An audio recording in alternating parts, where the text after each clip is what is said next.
Bienvenue dans vos conseils du libraire. Il y a quelques semaines, un livre est sorti, un livre qui nous parle de ces musulmans qui ont décidé de quitter la France. Alors, ce sujet est un sujet qui depuis longtemps est abordé au sein de la communauté musulmane car beaucoup de musulmans ont fait le choix de quitter la France pour aller s'installer dans des pays musulmans. Mais ce qui est différent avec ce livre, c'est qu'on va avoir des profils ou bien des parcours qui sont peut-être différents de ceux que l'on voyait auparavant quitter la France et des profils qui sont en train de se généraliser. Alors, bien souvent, on a nié qu'il puisse y avoir en France de l'islamophobie, qu'il puisse y avoir des discriminations, et ça a été toujours tabou et même mal vu de parler de ces sujets. Alors qu'une grande partie des musulmans vivant sur le territoire français ont du mal parfois à trouver leur place, se sentent rejetés, se sentent discriminés pour leur religion, et la plupart n'ont pas les moyens de pouvoir aller vivre à l'étranger. Mais on a vu aujourd'hui en fait une espèce de classe moyenne musulmane se mettre en place, des gens qui ont la possibilité de faire des longues études, des gens qui ont beaucoup plus de moyens que la majorité, on va dire, des musulmans,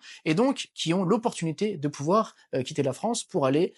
finalement vivre ailleurs et avoir donc des opportunités de travail, des opportunités dans lesquelles ils peuvent vivre leur vie de manière plus agréable. Mais on voit à travers ce livre que finalement, ce n'est pas l'ensemble des musulmans qui ont cette possibilité, mais vraiment une classe, si on peut dire, bourgeoise musulmane qui décide d'aller vivre à Dubaï, qui décide d'aller vivre au Canada, qui décide d'aller vivre en Angleterre. Et ça interroge en fait sur la dimension de cette immigration et on voit en fait que le monde moderne, qui est un monde individualiste, un monde dans lequel on pense essentiellement à soi-même, eh bien a un impact également sur les musulmans. Si on parle des musulmans comme une communauté, on se rend compte que finalement les musulmans vivent comme des individus à part entière, c'est-à-dire qu'ils ne font pas forcément partie d'une communauté. Ils se sentent discriminés en tant que communauté, mais ils vivent individuellement leur foi et ils s'expatrient de manière individuelle de façon à pouvoir justement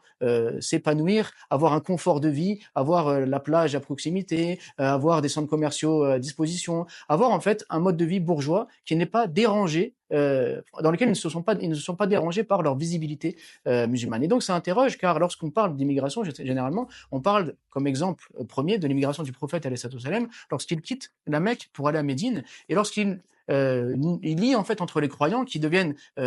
qui fraternisent entre eux, c'est-à-dire que l'homme de la Mecque devient le frère de celui de Médine, qui partage avec lui ses biens et donc qui ont une aspiration commune. Et si on regarde l'exemple d'Ibn Badis et de Bachir el-Ibrahimi, lorsqu'ils étaient donc dans l'Algérie coloniale et que Bachir el-Ibrahimi a été tenté de quitter l'Algérie pour aller dans un endroit où il pourrait s'épanouir, il lui a dit tu es comme un homme qui quitterait le champ de bataille. C'est-à-dire que s'il y a des difficultés, il faut être en mesure de les affronter parce que ta vie à toi finalement ne compte peu. Ce qui compte, c'est l'impact que ça peut avoir pour tout le monde. Si toi tu fuis, tu laisses les gens dans la difficulté, mais qu'est-ce que tu proposes? Alors la question c'est est-ce que les musulmans doivent être une force de proposition et que le fait qu'on rencontre des difficultés ici doit être un moyen de chercher à nous investir, de voir comment est-ce qu'on peut proposer quelque chose, comment est-ce qu'on peut enrichir la France et comment est-ce qu'on peut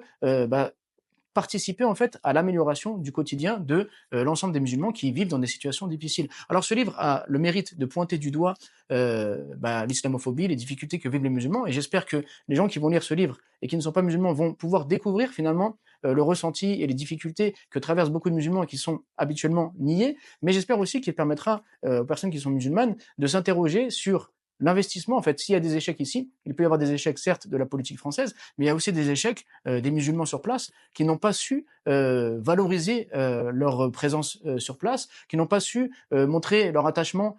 finalement à ce pays et la manière dont ils peuvent vivre ici et être une force de proposition. Et donc, ça crée des crispations d'un côté comme de l'autre, qui fait qu'on en arrive à des départs comme ça très individualistes de gens qui ne quittent pas la France pour l'Algérie, ou ne quittent pas la France pour le Maroc ou la Tunisie, etc., mais qui le quittent pour Dubaï, qui est finalement quelque chose de très superficiel, ou qui le quittent pour le Canada,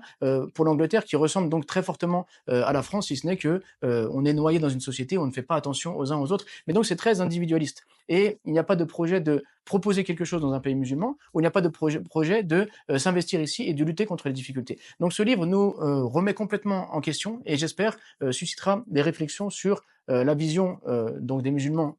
la vision communautaire, la vision fraternelle, la vision d'entraide et d'amélioration, on va dire à l'échelle communautaire, mais également à l'échelle de la société française. Et peut-être que ça fera réfléchir et dépasser certains clivages et certaines difficultés que l'on vit aujourd'hui. Aussi, un point assez marquant, c'est que finalement, ces musulmans qui quittent la France restent pleinement français. Pourquoi? Parce que quand ils sont à l'étranger, ils passent leur temps sur les réseaux sociaux à parler de ce qui se passe en France. Lorsqu'ils vivent, que ce soit à Dubaï, que ce soit au Maroc, que ce soit au Canada, ils vivent avec les Français. C'est-à-dire qu'ils vivent dans un microcosme français où ils font en fait de l'entre-soi. Et donc, ce qui est marrant, c'est que ils n'ont pas quitté la France parce qu'ils n'aiment pas la France. Ils n'ont pas quitté la France parce qu'ils sont en rupture avec la France, mais ils ont quitté la France parce qu'ils ont eu des opportunités ailleurs, parce qu'ils ont ressenti un mal-être ici, mais ils restent pleinement français. Et ça doit nous faire réfléchir et ça déconstruit peut-être tout ce qu'on peut imaginer lorsqu'on regarde les réseaux sociaux, lorsqu'on regarde la télé, lorsqu'on se noie dans les polémiques qu'il y a généralement et autour des questions qui sont liées à ce sujet.